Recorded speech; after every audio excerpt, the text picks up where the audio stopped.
Let's see how to download videos from WhatsApp.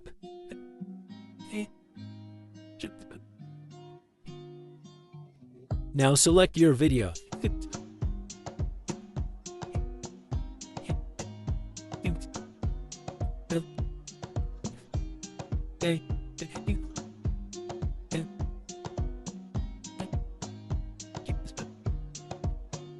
You can save the video in any folder, but this time I create new folder to save the video.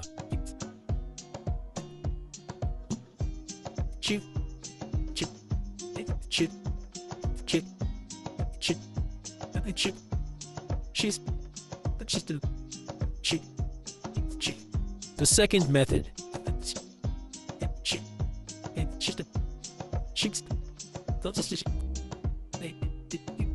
If you change the storage settings of WhatsApp, the video audio will be automatically saved in the gallery.